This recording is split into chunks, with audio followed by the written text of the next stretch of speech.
Bonjour et bienvenue dans Reporter le Doc. Ce sera le 11 septembre. C'est l'engagement du président Joe Biden. L'intégralité des quelques 2500 soldats américains encore présents sur le sol afghan l'aura quitté pour le 20e anniversaire de l'attentat. En fait, c'est déjà le cas. Le retrait sera progressif dans le courant de l'été et avec les Américains, toutes les chancelleries occidentales réduisent leurs troupes, leurs effectifs et rapatrient déjà leur personnel, voire leurs collaborateurs afghans. Le terrain est donc libre pour un retour des talibans 20 ans après. Les étudiants en religion administrent déjà une bonne partie du territoire. Nos correspondantes ont voulu voir de plus près ce qu'il en était dans les écoles, dans les tribunaux, dans la vie quotidienne. Voyage en pays taliban, c'est un reportage édifiant de Solène Chalvon et Margot Ben pour Nebula Productions, Arte et France 24.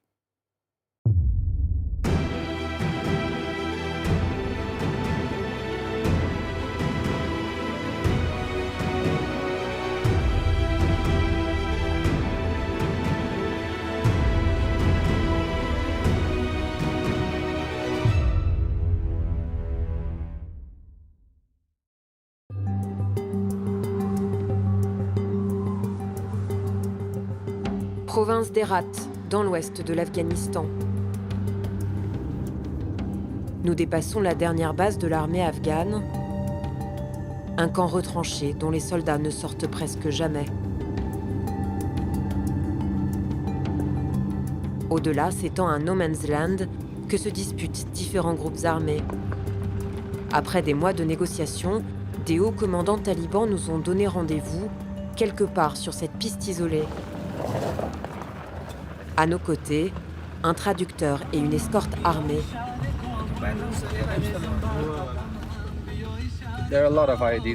Il y a beaucoup d'explosifs actionnables à distance sur cette route. Mais n'ayez pas peur, ils ne les feront pas sauter. À part nous, personne ne peut venir dans cette zone ou la quitter. Les talibans nous attendent dans ce désert où résonnent au loin des tirs d'armes automatiques. Ces hommes sont très conservateurs. Je pense que vous devez mettre vos burqas. Ces combattants ont exigé de nous rencontrer sur ce terrain neutre, à la frontière de leur zone d'influence.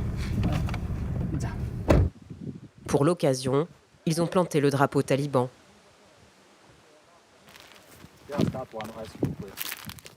Le commandant nous attend là-bas. L'entretien ne va durer que quelques minutes. Ce ne sont pas de bonnes conditions pour discuter. Normalement, nous restons dans les montagnes. Nous sommes descendus ici pour vous. D'habitude, on ne s'assied pas comme ça, à découvert. Ces combattants ont été déployés dans la région depuis quelques jours. Partout en Afghanistan, la guérilla fondamentaliste étend son emprise et multiplie les attaques, notamment aux abords des grandes villes.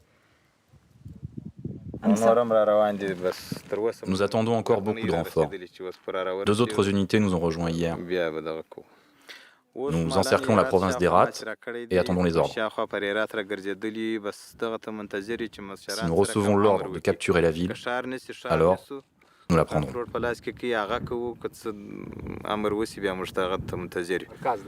Quand on arrive dans un village, on s'installe dans la mosquée. C'est là qu'on dort. La première chose qu'on fait, c'est fermer les écoles, car elles suivent le programme scolaire du gouvernement afghan. On détruit les écoles et on renvoie tous les enseignants et autres employés. À la place, on installe nos propres écoles religieuses qui suivent notre programme et forment des talibans. Après cet entretien, les autorités talibanes nous autorisent à filmer un village sous leur contrôle. Leur objectif, nous convaincre que le mouvement n'est pas qu'une force militaire, mais aussi une alternative crédible au gouvernement officiel. Pour nous, c'est un moyen de découvrir cet État parallèle qui pourrait bien, si les talibans accèdent au pouvoir, préfigurer l'Afghanistan de demain. Faites votre reportage. Mais si nous voyons des véhicules du gouvernement entrer dans le village, que vous y soyez ou pas, nous attaquerons. Assez parlé. Il y a souvent des drones qui survolent cette zone. On ne peut pas rester plus longtemps.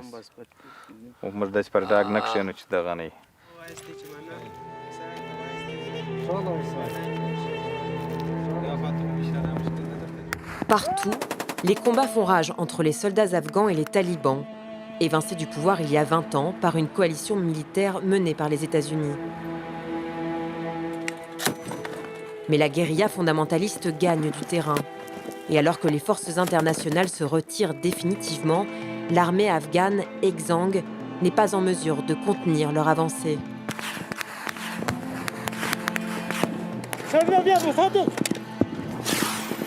Les talibans contrôleraient déjà plus de la moitié du territoire. Aujourd'hui, ils sont les maîtres des campagnes, des zones qui n'ont pas bénéficié des plus de 150 milliards de dollars d'aide au développement déversés par la communauté internationale. Des fonds en partie détournés par les élites et souvent dirigés vers les villes. Emblème de modernité pour les uns, symbole de débauche pour les autres, les villes forment le dernier bastion de l'État afghan contre les insurgés. Des îlots de liberté où les citadins ont pris goût aux loisirs proscrits sous le règne taliban. Comme tailler sa barbe, flâner entre filles, danser pendant les mariages ou jeter au ciel un cerf-volant.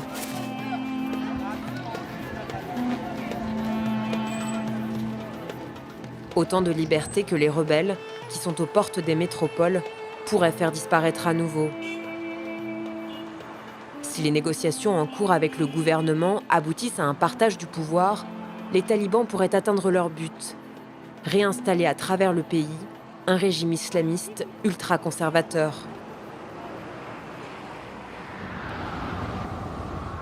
À moins de 2 heures de voiture de la capitale, nous pénétrons dans la vallée d'Omar Khail, au cœur de la province du Wardak.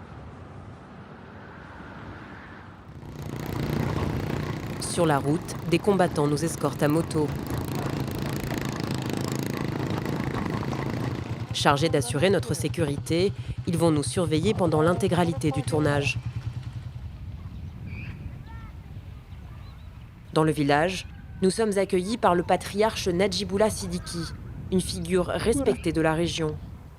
Il est l'un des rares à nous avoir ouvert sa porte. 20 ans de présence étrangère ont alimenté une grande méfiance à l'égard des Occidentaux.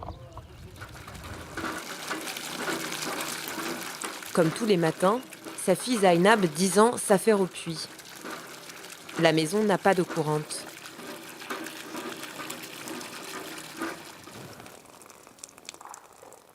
La famille a toujours vécu dans ce village, contrôlé par les talibans depuis 12 ans.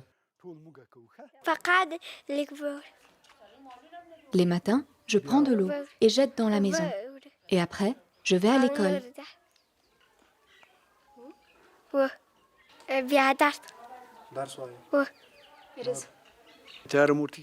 Je veux qu'elle travaille ses leçons dès le matin. Allez, laisse ça, je vais m'en charger. Occupe-toi plutôt d'étudier à l'école, d'accord Zainab? Si tu travailles bien, je t'achèterai des livres et des crayons. Ici, pas d'école gouvernementale. Pour les garçons, les fondamentalistes ont ouvert une école qui enseigne des programmes talibans. Quant aux filles, cette maison, devant laquelle patrouillent des hommes en armes, accueille les écolières. C'est une des promesses des insurgés s'ils reviennent au pouvoir. Laisser les filles poursuivre leur scolarité, au moins jusqu'à la fin de l'école primaire. Une manière pour eux de rassurer la communauté internationale.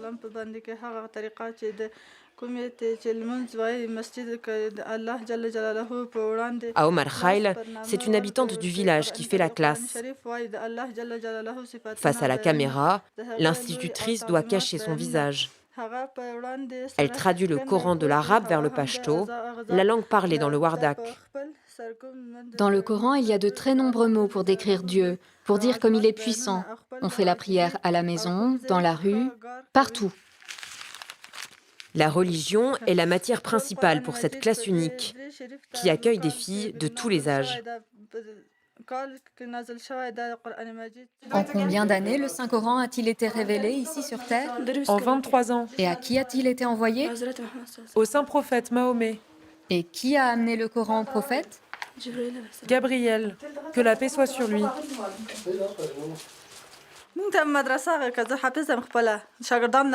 Il nous faut une vraie école coranique. Aidez-nous à en construire une. Pour ma part, j'ai mémorisé le Coran en entier et j'ai beaucoup d'élèves. Elles sont intelligentes et apprennent bien leurs leçons. Mon cours de religion dure 4 heures par jour. Les talibans, eux, ne nous causent pas de problème. Les filles viennent s'éduquer et je suis à leur service. Le cours de religion est terminé. Le professeur de maths va arriver. Bonjour. Comment allez-vous? Vous avez bien révisé vos leçons? Un homme qui enseigne les maths à une classe de filles, une scène singulière en pays taliban.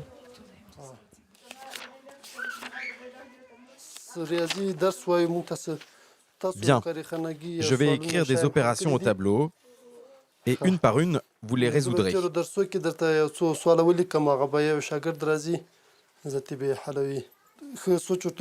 Par exemple, 8 fois 3 égale...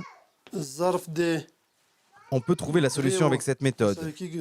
Et puis, en multipliant par 3, comme ça, ici.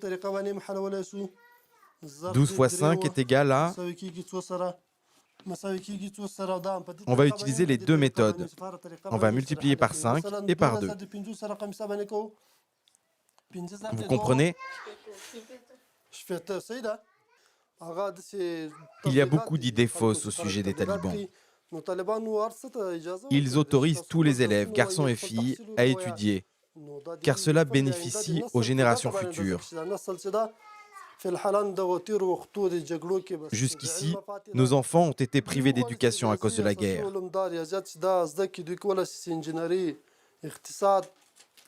Si les filles apprennent les maths et les sciences, elles pourront devenir ingénieurs, économistes ou encore professeurs.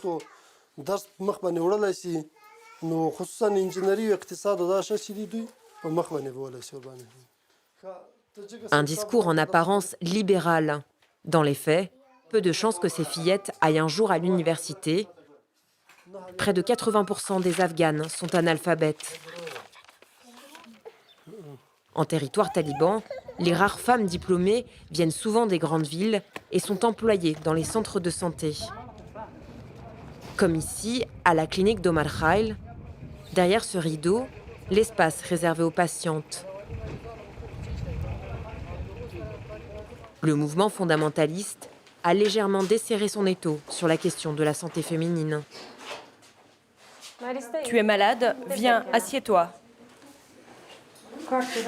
Cette jeune généraliste, formée à Kaboul, reçoit des patientes venues de toute la vallée. 25 ans plus tôt, Sohra Sedakat n'aurait pas pu exercer son métier. Aujourd'hui, elle écoute et soigne les femmes de talibans. Je n'ai pas d'appétit, je n'ai pas mangé depuis 2 jours. Vous avez des soucis à la maison? Oui. Quel genre de soucis? Vous n'arrivez pas à avoir d'enfants? J'avais un bébé, mais il est mort. D'accord. La belle famille dit que le bébé est mort par ta faute, parce que tu l'as emmené chez ton père.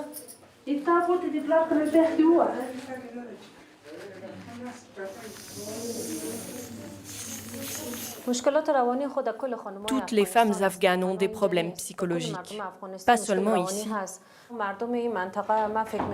Les femmes vont très peu dehors. Même entre elles, elles ne se voient pas. Dans ce district en particulier, c'est vrai que les habitantes ont de très dures conditions de vie. Elles portent la burqa et n'ont pas vraiment de distraction.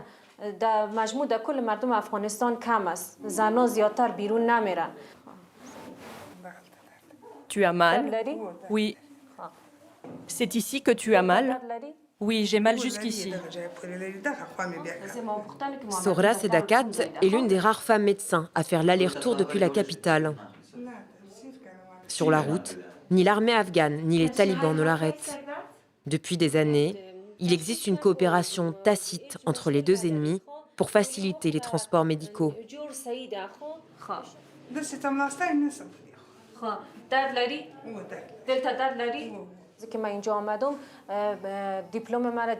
Le jour où je suis arrivée ici, les talibans ont vérifié mon diplôme universitaire. Ils l'ont lu avec attention et ont bien confirmé que j'étais allée à l'université de Kaboul, puis ils m'ont embauchée. À Kaboul, je ne porte pas la burqa, mais ici, je dois la revêtir en dehors de la salle de consultation. C'est la coutume. Si je ne le faisais pas, les gens pourraient penser que je suis venue encourager les femmes à la débauche. Lorsqu'ils étaient au pouvoir dans les années 90, les talibans interdisaient aux Afghanes de consulter des médecins hommes et leur barraient ainsi l'accès aux soins. Elle a des contractions. À combien est dilatée la patiente? Aujourd'hui, ils autorisent le docteur Azim à assister les infirmières. Dans la clinique, personne n'est affilié au mouvement. Tiens, ouvre ta main. C'est mieux que je mette l'aiguille dans ce bras.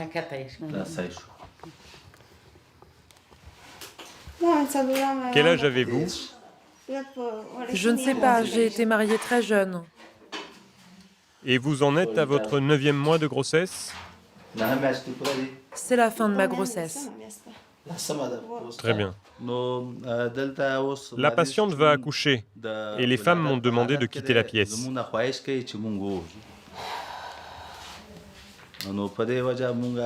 Mais s'il y a une urgence, je viendrai aider la sage-femme.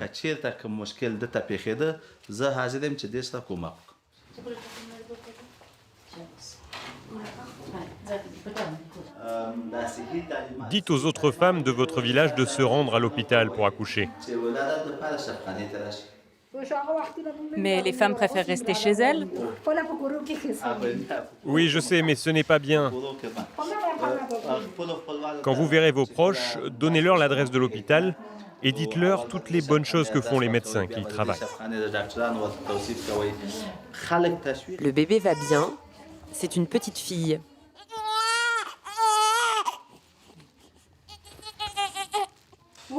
La patiente est rhabillée, vous pouvez entrer.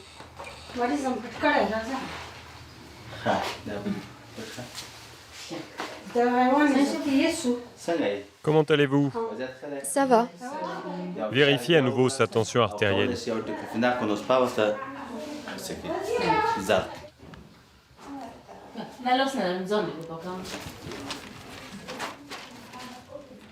En dehors de ce sanctuaire, les femmes sont invisibles.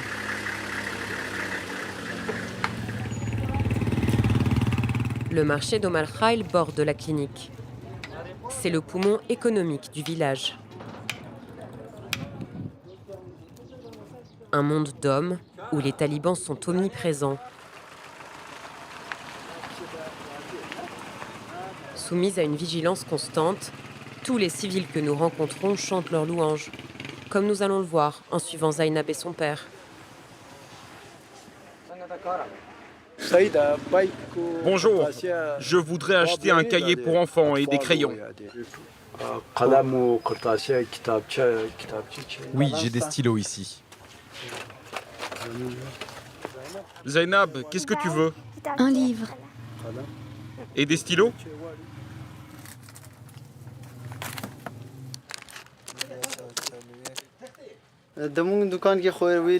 Les talibans ont déclaré que les aliments périmés sont interdits à la vente. S'ils trouvent un aliment périmé dans notre épicerie, ils nous donneront une amende. Je pense que c'est mieux d'habiter en territoire taliban. Dans les endroits gouvernés par l'État afghan, on ne peut pas se déplacer, ni garder nos magasins ouverts la nuit, car c'est trop dangereux. Ici, notre magasin reste ouvert jusqu'à 20h et je n'ai aucune crainte. Quant aux femmes, elles peuvent venir dans mon épicerie même si elles ne sont pas accompagnées par un homme. Elles viennent en burqa et les talibans ne les arrêtent pas. Le temps de notre tournage, nous n'avons aperçu aucune femme au marché.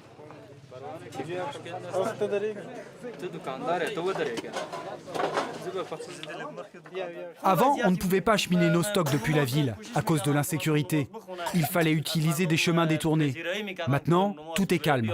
Quand les talibans sont arrivés, ils ont commencé à nous encourager à fréquenter la mosquée. Ils nous ont envoyé des lettres signées par un chef religieux disant qu'il fallait les avertir si nos voisins ou nos amis n'allaient pas prier à la mosquée. Et alors, ils allaient les voir. De la législation alimentaire à la fréquence des prières, les talibans s'immiscent dans tous les aspects du quotidien. Ils s'invitent pour le thé, jusque dans le salon de Najibullah Siddiqui. Le vieil homme n'a jamais fait partie du mouvement, mais un drame l'a rapproché des talibans. Il y a 8 ans, les forces afghanes et américaines ont attaqué sa maison.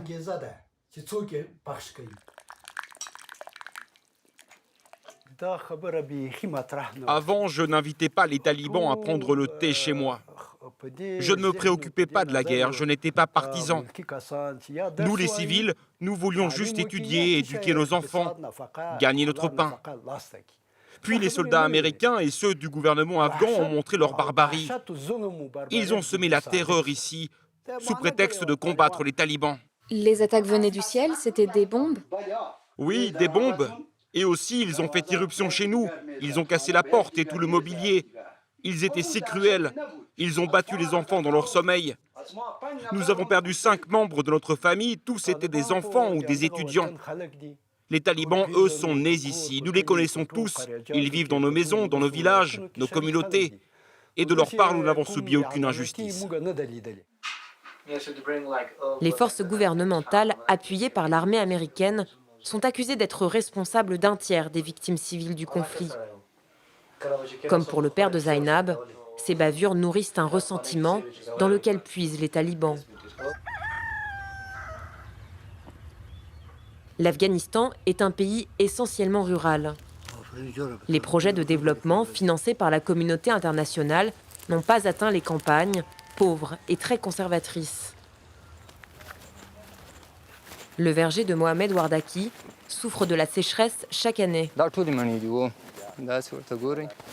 Ces champs sont fertiles, mais il n'y a pas assez d'eau. Alors ils deviennent secs.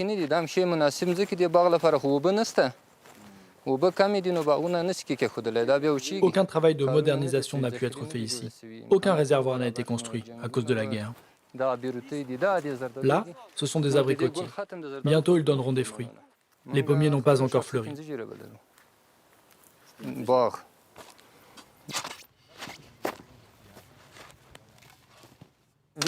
Cette année, on a pu exporter nos fruits au Pakistan, mais d'habitude, on les vend surtout à Kaboul. Les talibans ne nous causent aucun problème. Au contraire, ils m'aident avec le commerce. Ici, dans l'Émirat, dans les territoires talibans, vous pouvez voyager sans crainte de jour comme de nuit, même avec de l'argent. Vous savez, les talibans appartiennent à cette campagne. Ils savent cultiver la terre. Chaque année, les talibans prélèvent un dixième des récoltes. C'est l'oucher, une taxe islamique imposée aux agriculteurs, un des nombreux moyens de financement de leurs activités. C'est un devoir religieux. Moi, je donne entre 27 000 et 30 000 Afghanis par an pour l'oucher. Ça dépend de notre récolte. Si les affaires marchent bien, je donne un peu plus. Et inversement. 30 000 Afghanis, l'équivalent de 300 €. Une somme très importante dans un pays où plus de la moitié de la population vit en dessous du seuil de pauvreté.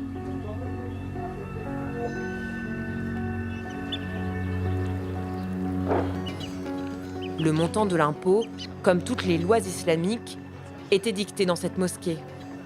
Aujourd'hui, ces dignitaires légifèrent sur des pratiques qu'ils jugent profanes, comme la musique lors des mariages. En tant que femmes, nous ne sommes pas autorisés à y assister. Mais notre traducteur a pu filmer quelques images de cette assemblée de responsables religieux et de combattants. Nous avons statué. Tous ceux qui ne respectent pas nos décisions seront jugés. En Afghanistan, c'est ce qu'on appelle le gouvernement de l'ombre.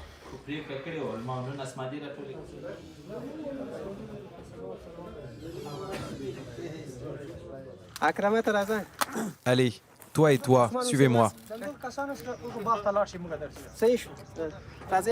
Venez par ici.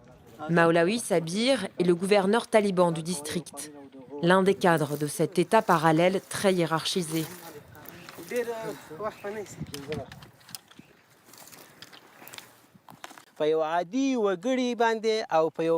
La charia s'applique à tout le monde, aux simples citoyens comme au chef le plus puissant. C'est comme ça que nous rendons la justice. Aussi loin que s'étend l'émirat taliban, les vies et les biens des gens sont en sécurité. Nous sommes encore en guerre, mais si vous allez au village, vous verrez que de nombreux projets ont été mis en place.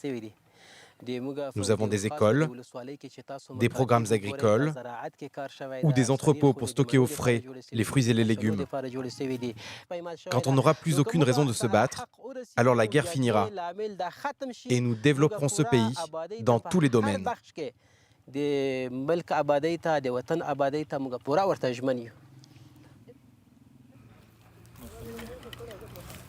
Après l'examen des lois, l'Assemblée judiciaire siège à ciel ouvert.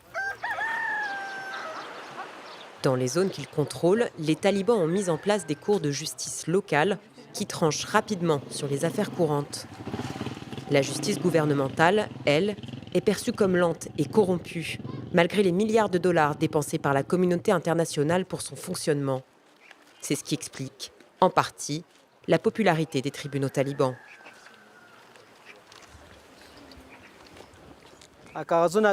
Allez, apporte les dossiers et tes papiers. Aujourd'hui, 3 hommes ont été convoqués par les juges. Les 2 premiers sont des combattants accusés d'avoir utilisé leurs armes en dehors des combats.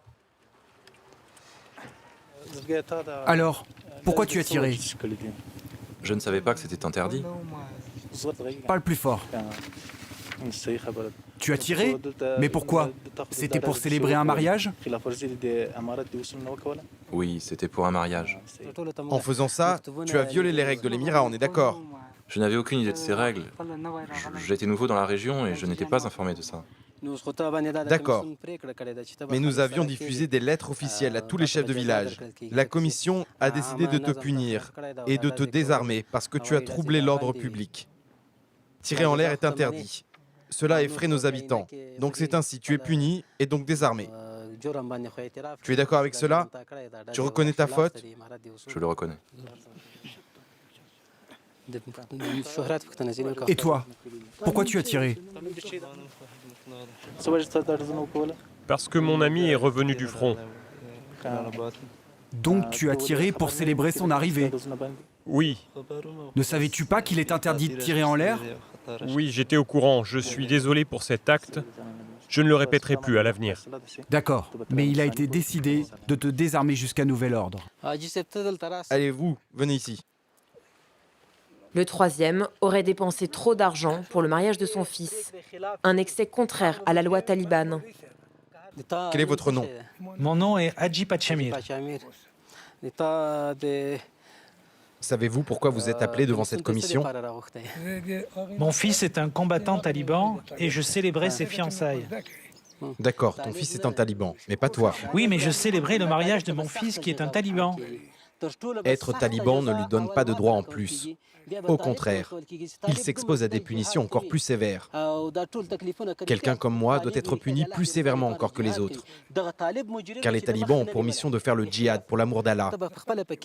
Alors, si au lieu de ça, ils causent des problèmes aux gens, ou s'ils n'ont pas empêché le mal de se produire, ils doivent être très durement punis. Oui, je suis d'accord avec les témoins oculaires, je ne le nie pas.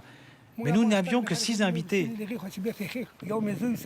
Mais du côté de la belle famille, ils ont suggéré à mon fils d'inviter plus de gens, plus de femmes. Et mon fils a répondu d'accord. Moi, je n'étais pas là pendant ces discussions et ça me retombe dessus. Je sais que nous devons suivre la loi de l'émirat taliban. Je suis un adepte de cet émirat. Mon fils est déjà un combattant taliban. Tu vois ces 2 combattants talibans? Nous venons de les désarmer. S'il est prouvé que j'ai enfreint la loi, je suis prêt à être pendu plutôt qu'une punition plus clémente. Vous dites que vous êtes prêt à n'importe quel type de punition? Oui, je suis tout à fait prêt, mais à une condition, de ne pas être faussement accusé sans preuve. Entendu, entendu. Nous allons poursuivre notre enquête. Ici, alors que les gens sont très pauvres et démunis, lorsqu'ils planifient un mariage, ils dépensent des sommes bien au-dessus de leurs capacités. Ils en viennent à mettre en gage leurs terres, leurs jardins et à gravement s'endetter. Alors, les érudits religieux et les combattants talibans de l'émirat ont discuté de la question pour réduire ces coûts. Car dans l'islam, dans la charia, l'extravagance est un péché. Et les actes contraires à l'islam doivent être évités.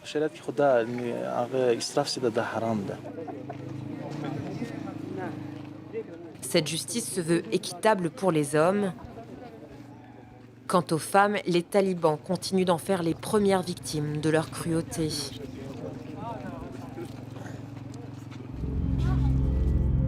Peu avant notre arrivée, dans la campagne d'Herat où s'est déroulée une partie de notre tournage, une jeune femme a été fouettée en public par un responsable taliban.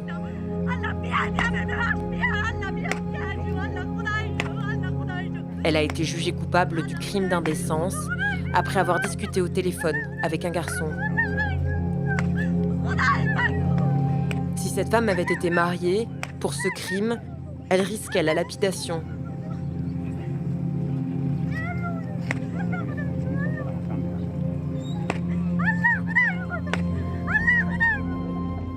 À Omar Khail, le gouverneur du district l'aurait condamné au même sort. Aujourd'hui comme autrefois, si la décision des talibans est en harmonie avec la loi islamique, que ce soit la lapidation à mort, la décapitation ou l'amputation de la main, c'est un principe fort de l'islam. C'est un principe fort de la charia. Et nous ne le changerons jamais jusqu'au jour du jugement dernier.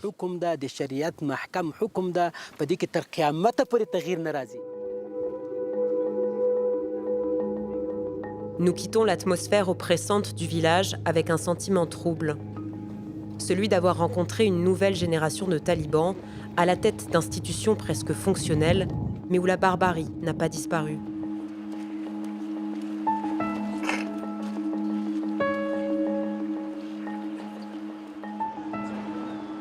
Ceux qui ne suivent pas leurs préceptes n'ont pas d'autre choix que de fuir vers les villes.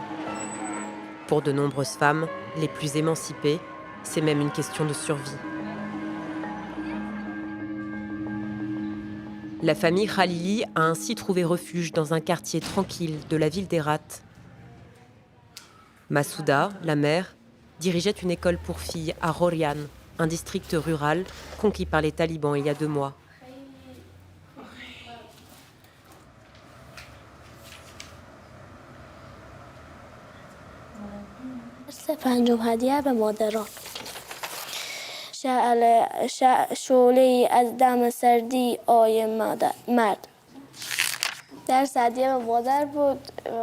Ce livre parle de l'amour qu'on porte à nos mamans. Et moi, j'aime ce sujet. Raconte-nous le jour où ta mère a décidé de déménager ici. C'était la nuit quand maman est arrivée vers moi. Elle m'a dit qu'il s'était passé quelque chose à l'école. Il y a eu un attentat suicide en pleine nuit. Les hommes ont essayé de faire sauter l'école. Maman est venue me voir et m'a dit que nous ne pouvions plus vivre ici. Elle a dit « Maintenant, ils attaquent les écoles, nous devons partir à Herat et vivre en ville. Mes amis, mes animaux et mes montagnes me manquent. »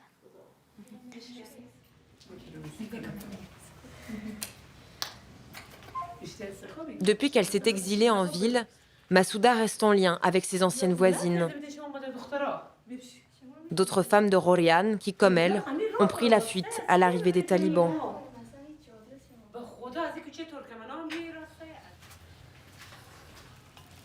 Je t'ai apporté des gâteaux au sucre.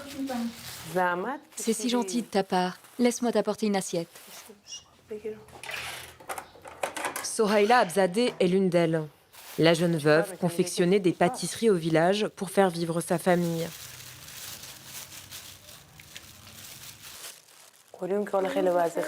La sécurité est vraiment mauvaise à Rorian. Tu sais qu'il y a eu de violents combats la nuit dernière. Ils ont tiré une roquette sur l'école de Kawsar. Il vaut mieux être triste ici que là-bas en ce moment.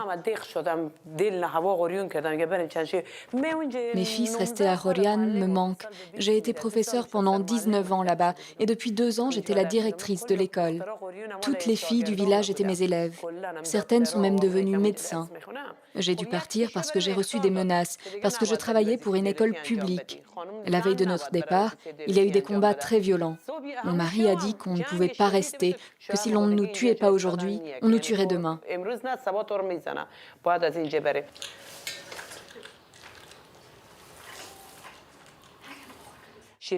Tes gâteaux, est-ce que tu arrives à vendre ce que tu cuisines ici? Non, ici au marché, personne ne les achète. Au village à Horian, j'étais employée par une boulangerie. Mon travail me plaisait et les ventes, c'était bonnes aussi. Dans mon village, nous étions un groupe de 10 ou 12 femmes à travailler, mais nous recevions toujours des menaces. Ils jetaient des lettres d'avertissement aux endroits où on livrait nos gâteaux. Ils répétaient au chef du village qu'ils allaient fermer le local où nous préparions nos gâteaux, qu'ils allaient le frapper avec une roquette. À cause de cela, les femmes ont eu peur et ont toutes quitté le travail. Les sous qu'on gagnait du matin jusqu'à l'après-midi nous donnaient un sentiment de fierté. Après ça, nous avons dû rester à la maison et attendre que les hommes du village décident de notre vie à notre place. Tout ça parce qu'on vendait nos sucreries dans les marchés.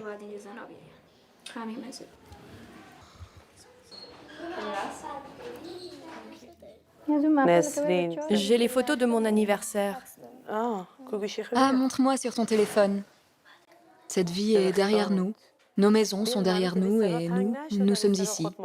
C'était le bon temps. Ça, c'est le jardin. Oui, le jardin. Regarde, regarde. Oui, les enfants étaient très libres là-bas. Il y avait une balançoire, ils jouaient avec. Je vois ça et ça me manque encore plus. Les gens, mes voisins, l'école, les ruelles. Il n'y a pas plus malchanceux que les Afghans. Tu ne crois pas? Personne au monde n'échangerait sa vie avec nous, pas même pour une heure.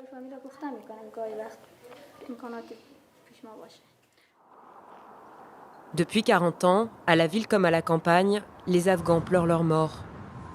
Plus d'1 million de victimes fauchées par une guerre sans fin. Avec le départ des troupes occidentales et l'avancée des talibans, l'avenir du pays s'annonce encore bien sombre. Dans ce scénario du pire, il reste un espoir fragile, la paix retrouvée entre frères afghans.